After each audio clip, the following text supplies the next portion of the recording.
Welcome to a brand new series, and this is another versus sort of series that me and Joe are starting up, but this time it's called cricket fishing. And the idea of the game is pretty simple.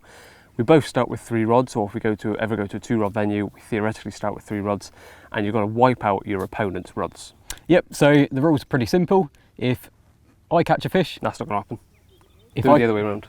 If I catch a fish, then Luke has to bring a rod in. But if I then catch a fish, I get to put that rod back out, Joe has to bring one of his in, and the idea is to wipe each other out. So basically to do so, you need 3 fish in a row. So we've come to a venue which we think is going to put us in good stead to catch that sort of number of fish, and I'm kind of a bit of an advantage because I have fished here a couple of times before, but it is a fairly generic runs water, so not really any excuses. It's always going to be an excuse. Yeah, I've never seen the place before. We're at 𝘃𝗵𝗀𝗲 and we are on, is it 𝘃𝗵𝗶𝗀𝗲? 𝘃𝗵𝗃, so I believe it is one of the more runs waters on the complex, so hopefully we will have a few fish. Now, believe it or not, it is very sunny. It's actually quite warm, but we are just into November now, so it's going to be very cold nights, but a bit warmer during the day. And I must admit, I've got a bit of a sweat on barrowing round. But we've chosen 2 swims. We don't know who's in each swim yet, but there's only one fair way to do it, so that is the lens cap flip. Well, we say that we don't know whether this is actually fair. We always use it, but one side may be heavier than the other. Never mind, it's the way we've always done it. Yeah. So what we're going to do, 𝘃𝗵𝗶𝗀𝗲 side up this side, 𝘃𝗵𝗶𝗀𝗲 side down that side. Yep. Who's going first? Well, my call. So 𝘃𝗵𝗶𝗀𝗲 side up is this one. 𝘃𝗵𝗶𝗀𝗲 side down, that one. Okay. You're in this one. I always get the swim that I don't want. And that's brilliant because the fish have shown a bit more in the swim to the right, which is where I'm going. But at least this time, I'm the one that has to move, not you. So, see you in a bit, mate. Rod's out in half an hour. Sounds good to me.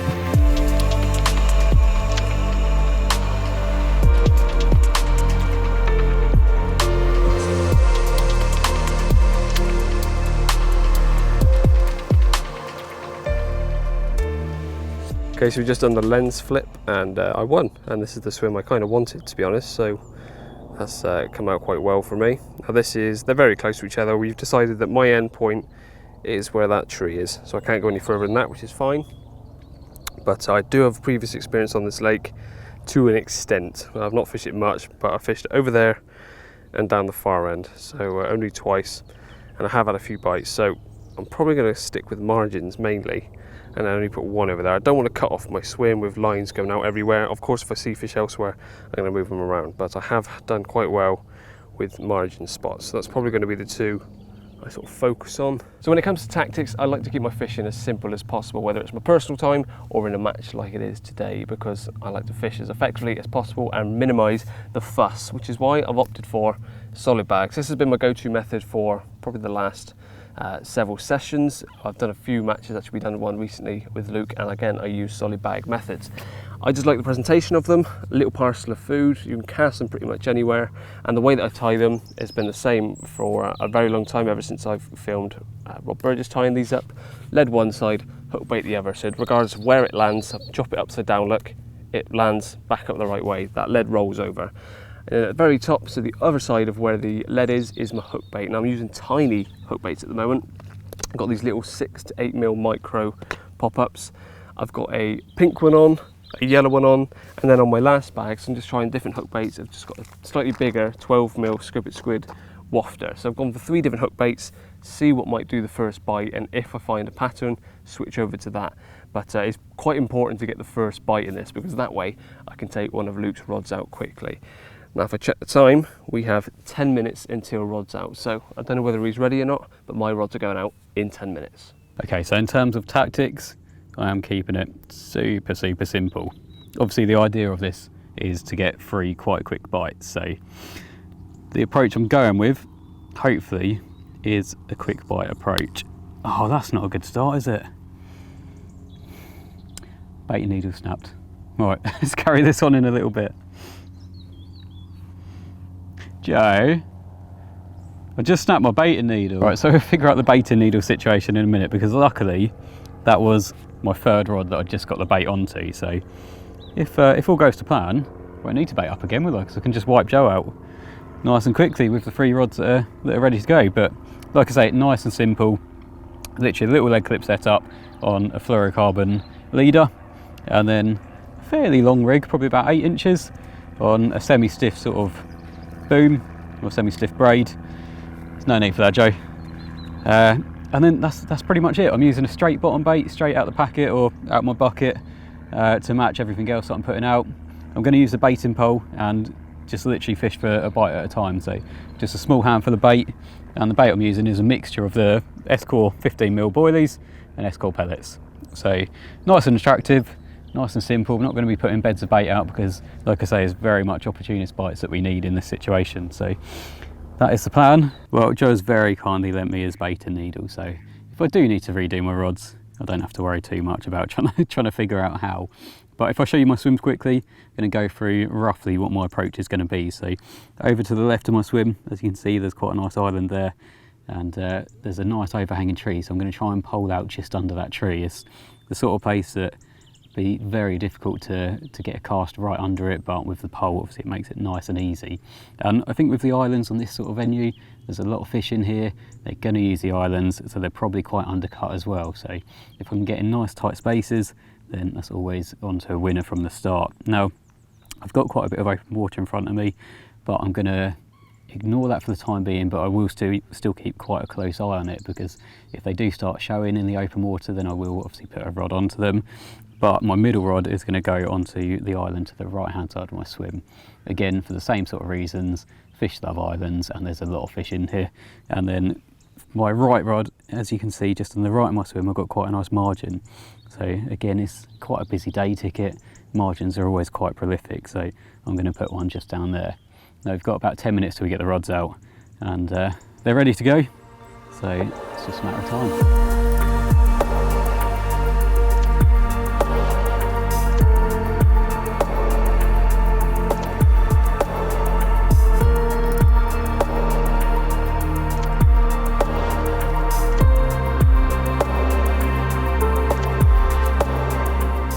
I call that 11:30. I don't care if you haven't got your camera on.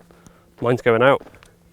So it's now 11:30. We have 24 hours ahead of us, and I think the first bite is pretty crucial. So I'm shipping them out.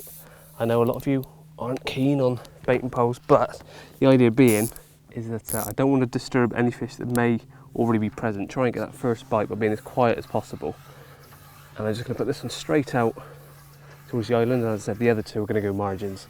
As this is the furthest rod, I'm going to do it first. And in the spoon, I've actually just added about 1 handful of 𝘃𝗶𝗱𝗲 boilies, which I've had glugging in there for a good few months. It's kind of my shelf life bucket of boilies, which have topped up a few times and left. So they'll last, but they're very, very stinky, sticky. Got little bits of crumb on them as well. So it's just a bit of added attraction. And then my solid bag is the little parcel of food that I want them to engulf in one. Once we're out there, I don't want to go right tight, I want to be just off. I don't think they need to be right on top of it. I'm going to come back a little bit. Close the bail arm. Make sure I'm tight to the rod. And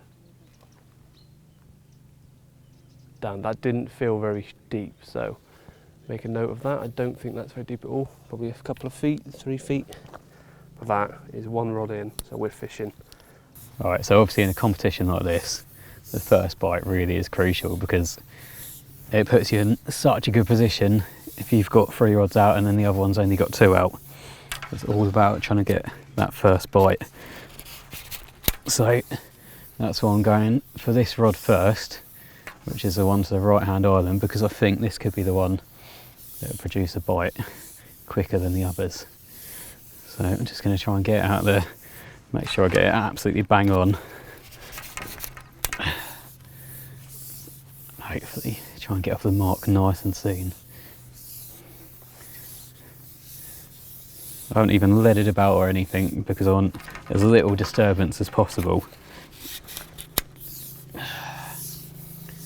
Let's get that out there. Hopefully I've got enough pole sections, because that could be a bit of a downfall. That's alright, got ample.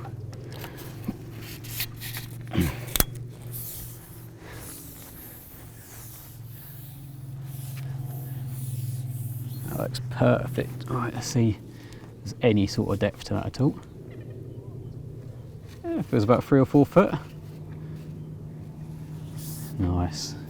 Don't worry, just because I've done one rod with the spoon doesn't mean I'm doing them all. These two are going in the margin, so I don't need to use the spoon. I'm just lowering it down here.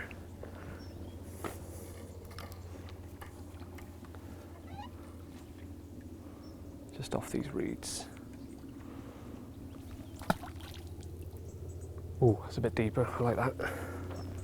Little handful of bait on the top.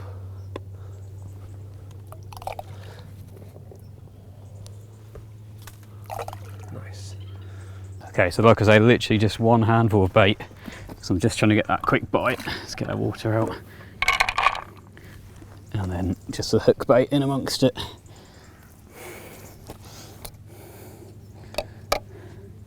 Perfect.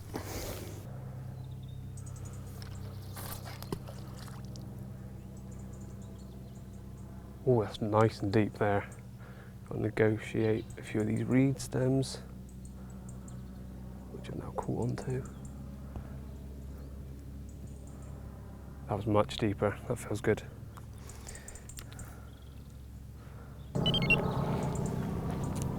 Done. All 3. See, I don't faff with the spoon for all 3 rods. So we now have 23 hours and 53 minutes.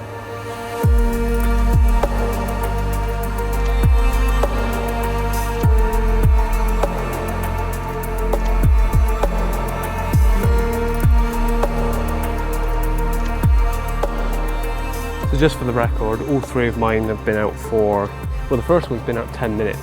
And I think Luke is, are you on your second rod there, mate? Yeah, he's on the second rod, so I don't know if he's taking this seriously. I hope I don't regret all this smack talk. We'll see.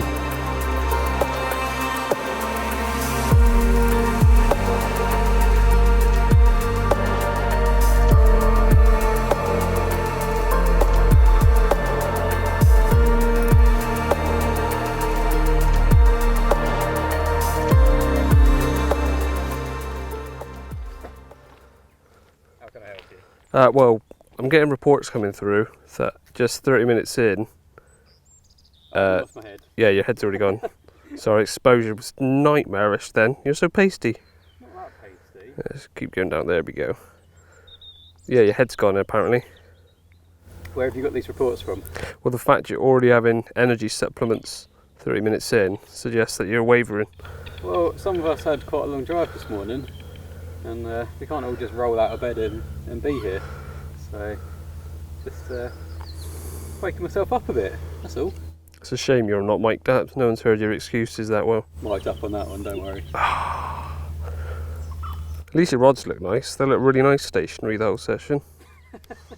There we are, exposure back to normal. This is what I've got to work with. Look at the exposure change. I've got to wear sunglasses. It's very bright. And people call me Ginger.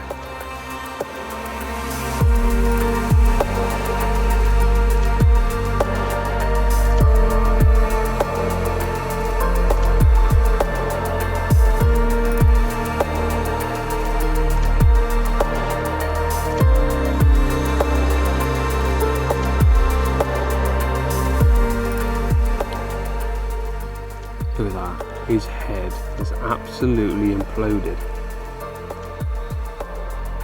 I don't know what to do. He's rearranged his swim 3 or 4 times.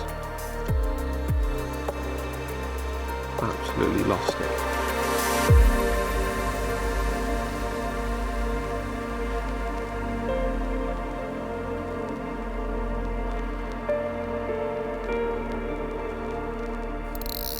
Well, I may have brought 2 nets, but I'd rather not use either for this one.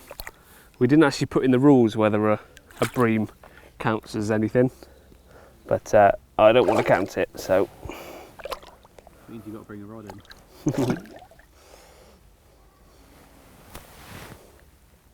At least I know the rig works.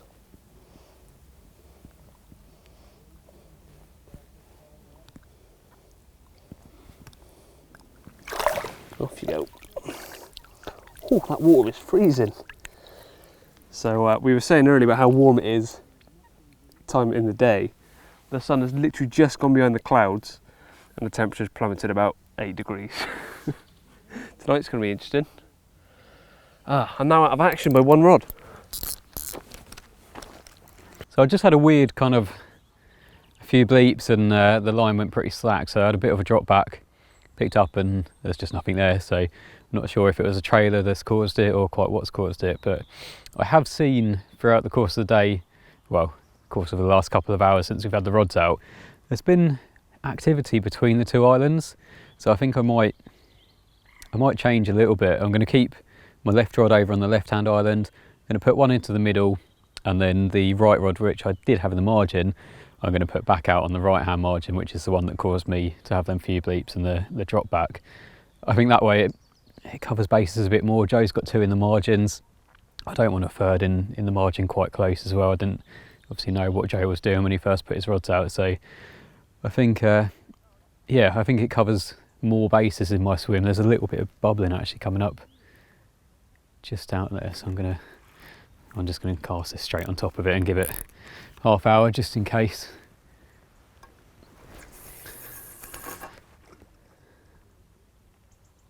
Feels a lot deeper actually out in the middle as well, so well, I'll give that one half hour to an hour. If nothing happens, then I will put it out with the spoon, but I'm going to move the margin one over to the right hand island and come on, got to get that first bite. Bream don't count, Joe.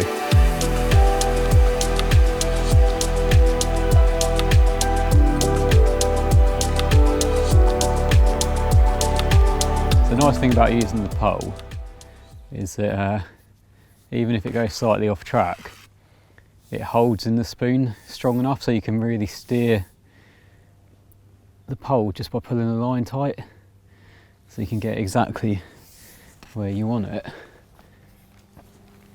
Nice and tight to that little bush coming out. God, it does feel shallow. It only feels about 3 foot there. So we'll see what happens. Might find that overnight I just put into slightly deeper water.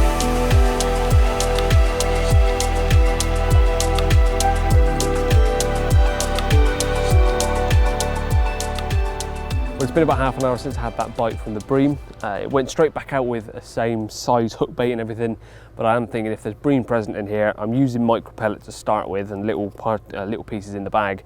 A small hook bait is just screaming bream. Obviously if a carp comes along, it'll still have it, but it's more likely to pick up a bream with a smaller hook bait. So from now on, I'm going to switch over. Now this is a bit powdered up now because I just dropped it into the powder mix. I've got to dry everything off before it goes in a bag.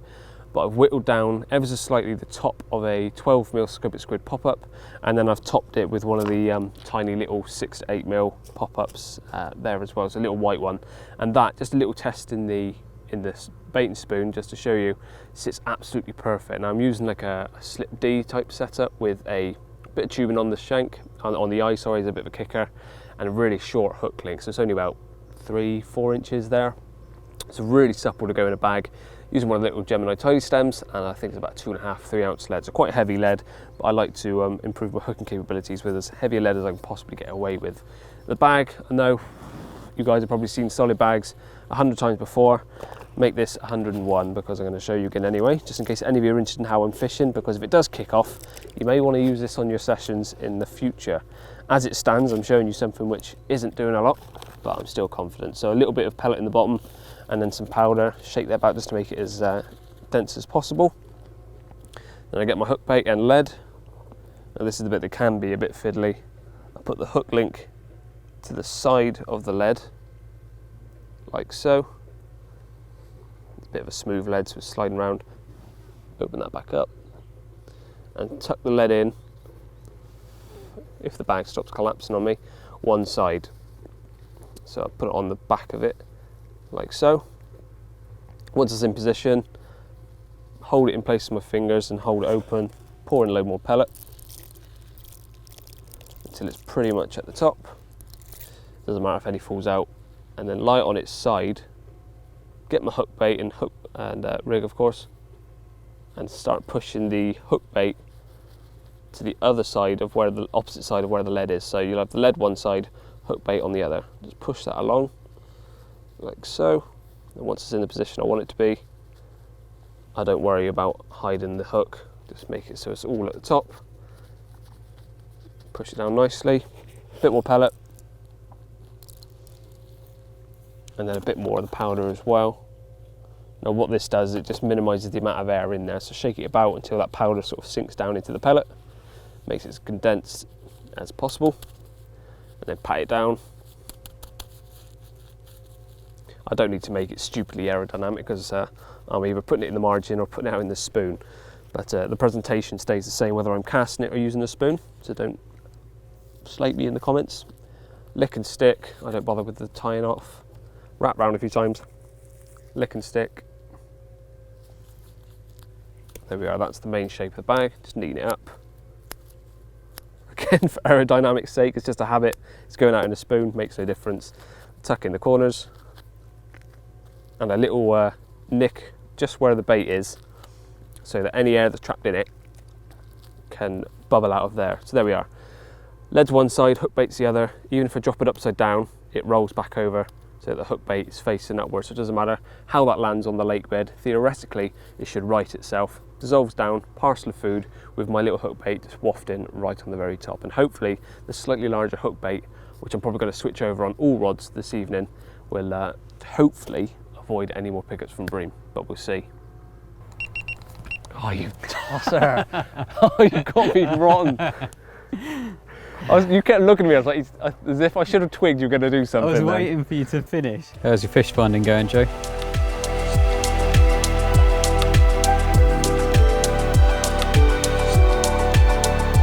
So whilst Joe was fish finding with the drone, which he claimed he was actually getting shots of the lake because it's really nice light or something, I don't know, my middle rod went off, and just a few beeps, and then literally just completely slackened off. So I reeled into it, and yeah, managed to hit into it. And funnily enough, it was the one that I just pinged out during the last piece we filmed. So where the bubblers were, about half hour, 45 minutes, and then yeah, it's just like I say, just a few little beeps, and then a complete drop back. It's actually quite a nice scaly one. So let's try and get him in, because if he comes in, you know what that means, Joe. I could just lower the drone and chop the line.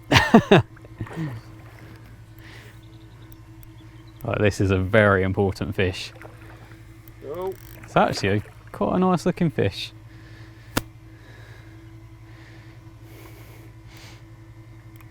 Ditch at the net.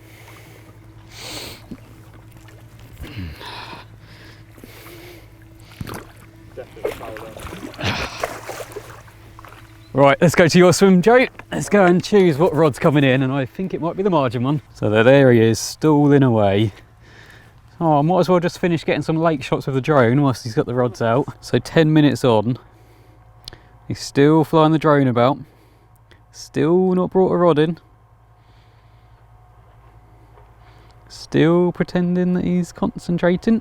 There you go, drone's down. I don't even need to ask you which one you want me to bring in. It's the one that I've just had a nice carpy liner on in it. Come on, bring in the margin rod. Bring it in, come on. Oh, I've snagged on the way in. I've caught the reeds just here.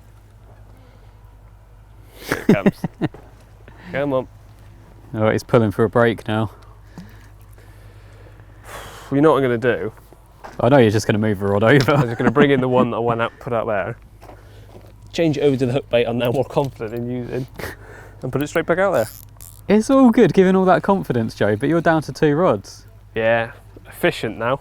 Obviously I'm not going to let on to Luke, but that's really annoying that he's got first bite, especially coming into the evening. The other times I've fished this place, this is when this lake starts to wake up, so yeah, not ideal, but that means I really need to get the next fish.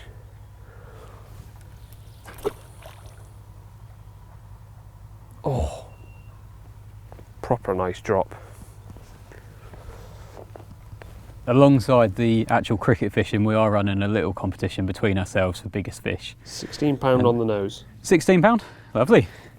So at the moment, £16 is winning biggest fish. The loser has to buy the ciders for the next session. So not only has this fish made Joe have to bring one of his rods in, at the moment he's buying the ciders as well. So double whammy.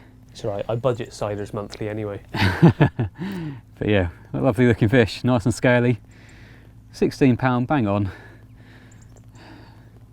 Awesome. So I've already got my third rod back out because, well, what advantage is it if I'm taking my time to put it back out when Joan's only got 2?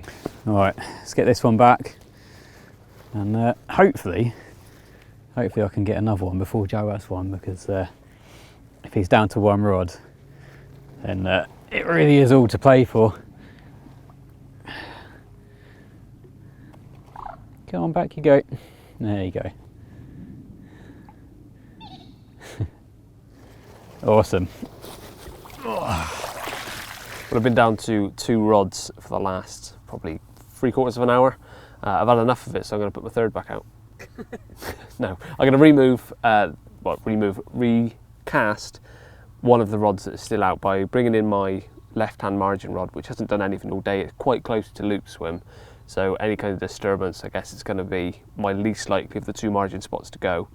So I'm going to leave the right-hand margin rod where it is, bring that left-hand margin rod in, well, that's a bit of a tongue twister, and put this fresh bag out, probably a bit more open water. The people that were fishing opposite earlier have now gone. The fish are starting to become a bit more active, a bit more visual where they actually want to be. So I'm just going to watch the water for the next 5 minutes or so. If I see anything, then this solid bag's going straight on their heads. No other bait around it, I'm not faffing with the spoon, this is going straight onto where I see a fish. So, but firstly, I don't think Luke's going to let me put that out, then bring that one in, so I'm going to have to bring that one in first. So as soon as I see a fish, that in, this out. Right, crouching down, I can see the bubbles a bit more, and a few signs are coming up kind of between the islands, and actually the sun's just come up right now.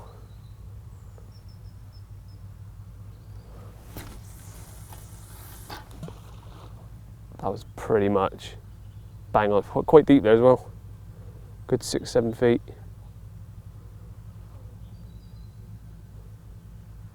Right, feeling good about that. But the good thing about bags is I'm not putting bait in any one position. I can just bring one in, whack it out somewhere else. Yeah, see the bags melting, bubbling away.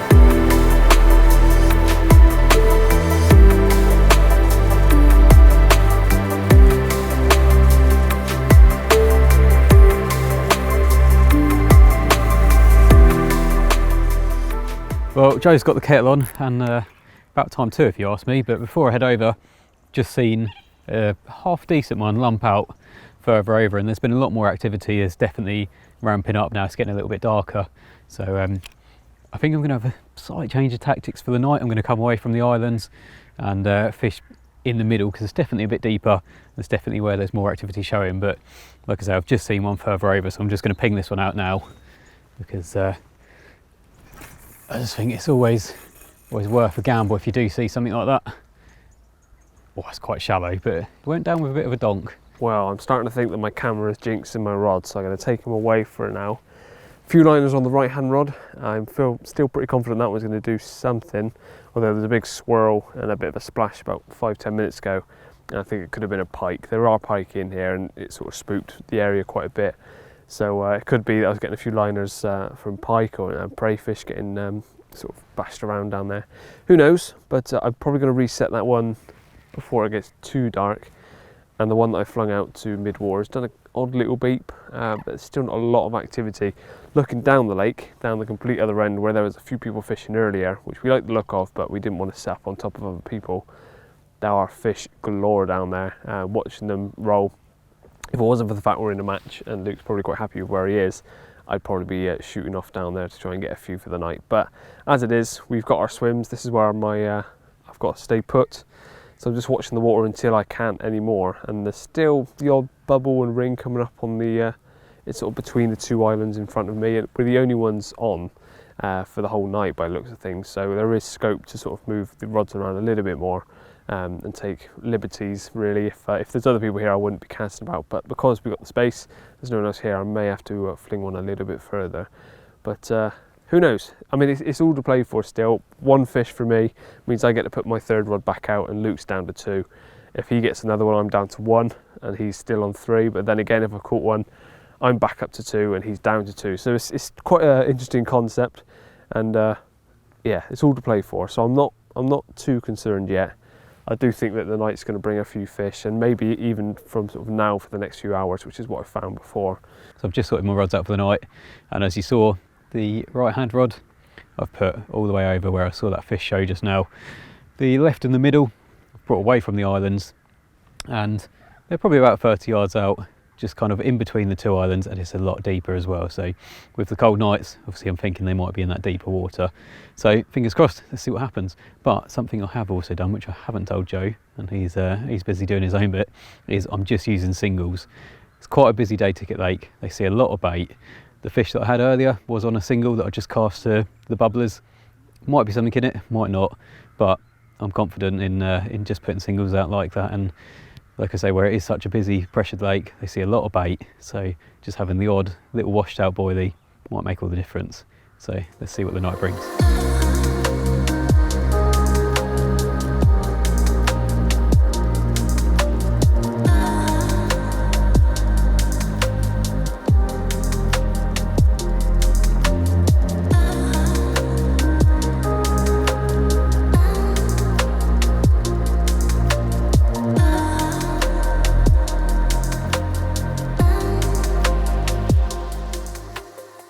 Well, for the observant ones amongst you, you might be able to see that I've still got 3 rods out.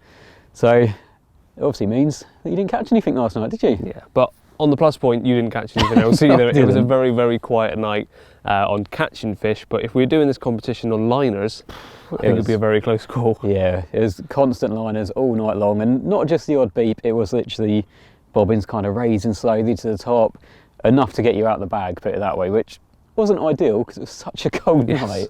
So we've started this series probably the worst time possible, because we've had the 2nd consecutive night of frosts, and it's been very mild up until this point. The weather's just finally turned. It's the start of November, and it was Baltic last night in comparison to previous sessions we've been doing lately. Yeah, it was very cold, and you can see obviously we've still got a lot of mist behind us now. It's what is it, 9:15, so yeah, it still hasn't lifted. We've been kind of engulfed in it, haven't we?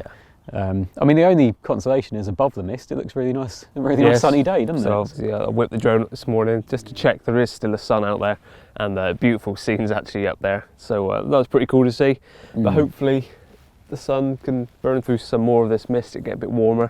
We've got just over 2 hours left, so 1 fish to me, and you don't catch any more, could swing it, and then I end up winning. So it's still everything to play for right up until the last minute. Yeah, 100%. So, I'm still holding out. My head hasn't gone, and that's your head's gone, isn't it? No, 2 hours. Make you think something's happening.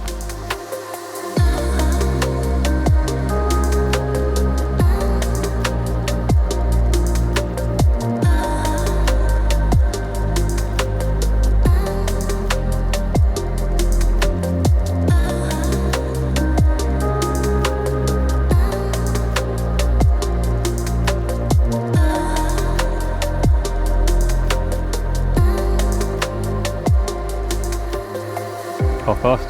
It's half past. Damn it. 1-0. I'm leaving that one out until we go though, but the match has ended. Unfortunately, I lost.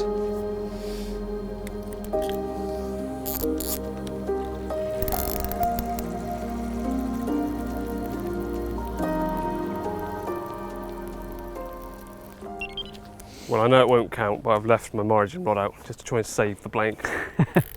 Yeah, I mean, it's probably the most... snagged on something. Well, that wasn't going to do much, was it? No, I don't think so. What a great way to end. At least you're ending on a bit of a downer as well, because you're about to lose that rig. What is out there? Smooth. Well, unscripted, unplanned. There's meant to be a lot more fish than that. I don't want to pull for a break, but... we'll deal with that after. Yeah, so we'll deal with that bit after. Ooh, lovely. Yeah, I mean, it's probably the most anticlimactic match that we've done, if I'm honest. Yeah.